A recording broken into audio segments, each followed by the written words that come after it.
الحمد للہ رب العالمین والصلاة والسلام علی نبینا محمد صلی اللہ علیہ وسلم وعلی آلہ واصحابہ اجمعین ومن تبعہم بإحسان الی یوم الدین۔ معزز سامعین کرام، ماہ شعبان اور اس کے کچھ فضائل و احکام اس سلسلے میں تسلسل کے ساتھ باتیں ہوتی آ رہی ہیں۔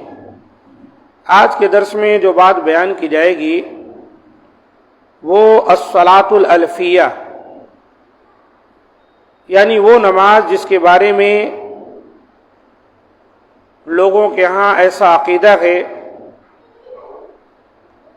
کہ اگر اسے کوئی ادا کر لے تو اللہ تعالیٰ اس کی پوری حاجتیں مکمل کر دیتا ہے۔ یہاں تک کہا جاتا ہے کہ اگر وہ لوح محفوظ میں بدبخت لکھا گیا ہو تو اللہ تعالیٰ اسے مٹا کر اسے خوش نصیب لکھ دیتا ہے، اور اس کے آئندہ 1 سال کے گناہ نہیں لکھے جاتے۔ یہ عجیب قسم کی نماز۔ وہ روایت کچھ اس طرح ہے کہ حضرت علی رضی اللہ تعالیٰ عنہ کہتے ہیں کہ رسول اللہ صلی اللہ علیہ وسلم نے ارشاد فرمایا، جو شخص اس رات میں 100 رکعت نماز اس طرح پڑھے کہ ہر رکعت میں سورۃ الفاتحہ کے بعد سورۃ الاخلاص 10 بار پڑھے۔ اس رات سے مراد 15ویں شب ہے شعبان کی۔ اگر اس رات میں کوئی 100 رکعت نماز پڑھے، ہر رکعت میں سورہ فاتحہ اور سورہ اخلاص 10 بار پڑھے تو اللہ تعالیٰ اس کی ہر حاجت پوری کر دیتا ہے۔ اگر وہ لوح محفوظ میں بدبخت لکھا گیا ہو تو اللہ تعالیٰ اسے مٹا کر اسے خوش نصیب لکھ دیتا ہے، اور اس کے آئندہ 1 سال کے گناہ نہیں لکھے جاتے۔ آپ اندازہ لگائیں کیسے جو ہے اس کی فضیلت بیان کر دی گئی۔ اب ایک شخص کو کیا ضرورت پڑی ہے کہ سال بھر وہ نماز روزہ کرے؟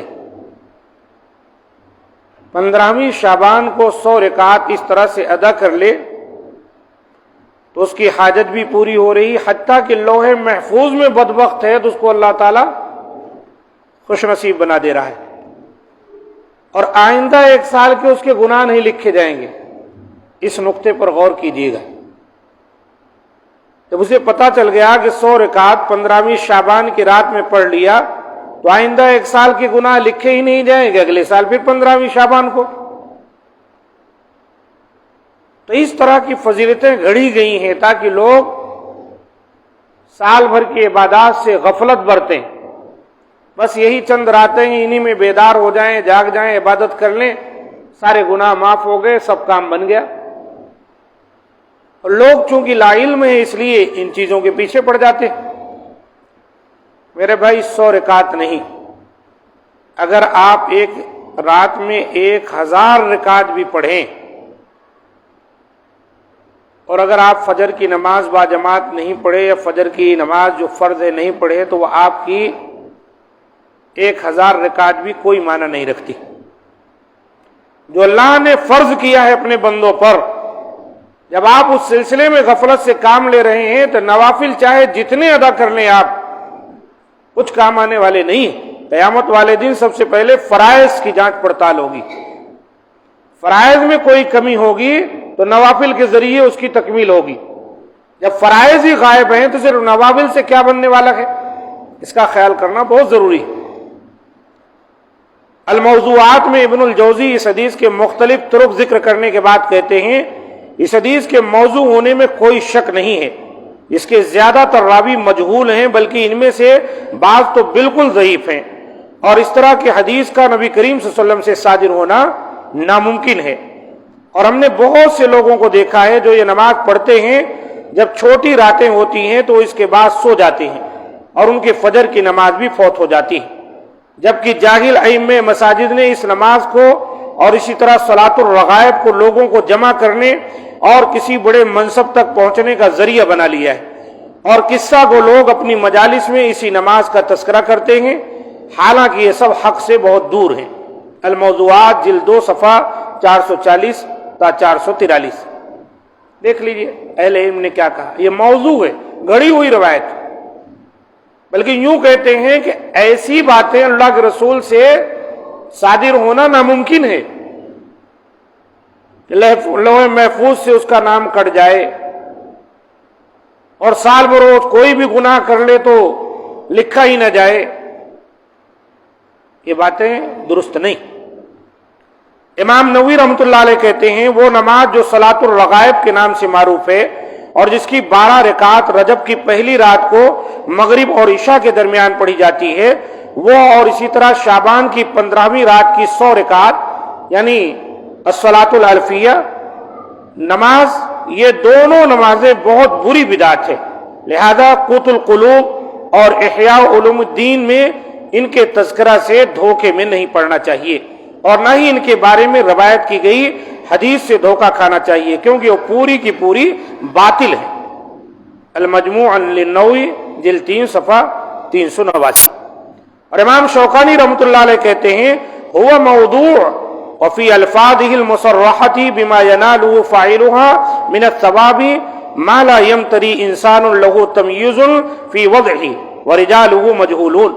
یہ موضوع روایت ہے اور اس کے بعد الفاظ جن میں اس کے پڑھنے والے کو جو ثواب ملتا ہے اس کی تصریح کی گئی ہے، ان کے من گھڑت ہونے کے بارے میں کوئی سمجھدار انسان شک نہیں کر سکتا اور اس کے راوی سب کے سب مجہول ہیں۔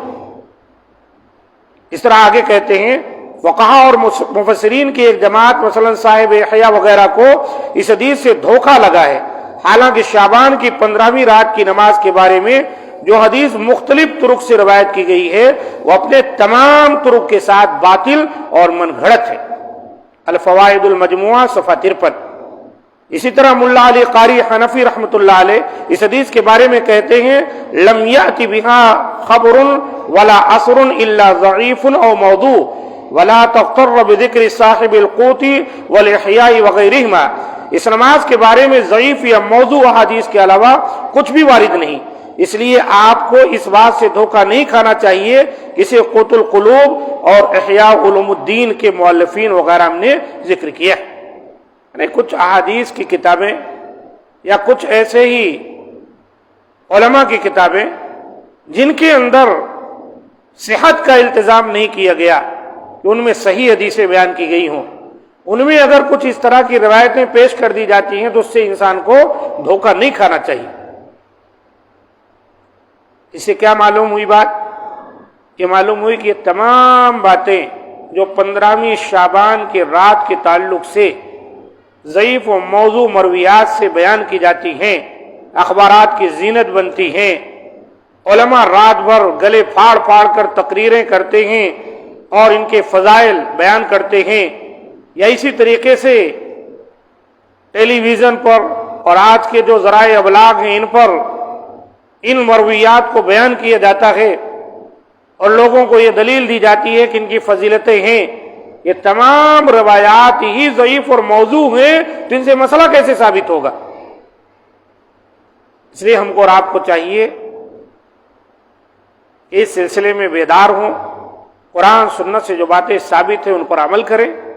نوافل بھی نبی صلی اللہ علیہ وسلم نے بتلائے ہیں، رات کو جاگنے کے لیے الحمدللہ ہمیں لیلۃ القدر جیسی رات بھی عطا کی گئی ہے، جس کے بارے میں قرآن نے کہا ہے کہ لیلۃ القدر خیر من الف شہر، کہ لیلۃ القدر کی ایک رات جو ہے 1000 مہینے کے رات سے افضل ہے عبادت اس کی۔ اسی طریقے سے ہر رات ہم تہجد میں اٹھ کر اللہ سے رو سکتے ہیں، گڑگڑا سکتے ہیں، مانگ سکتے ہیں، اپنے گناہوں کی بخشش کا سوال کر سکتے ہیں۔ ہر رات اللہ کی جانب سے پکار آتی ہے، آواز آتی ہے ہمارے لیے 1/3 جب رات باقی رہ جاتی ہے۔ تو الحمدللہ اللہ تعالیٰ نے اور اس کے رسول نے ہم کو اور آپ کو فرائض و نوافل اور دعا اور استغفار کے لیے مواقع فراہم کیے ہیں جو احادیث سے قرآن سے ثابت ہیں، وہی ہمارے لیے کافی ہیں۔ کیا ضروری ہے کہ ہم اس طرح کی بدعات کو ایجاد کریں اور اس پر عمل کریں اور ان کی فضیلتوں کو سمجھیں اور لوگوں کو سمجھائیں؟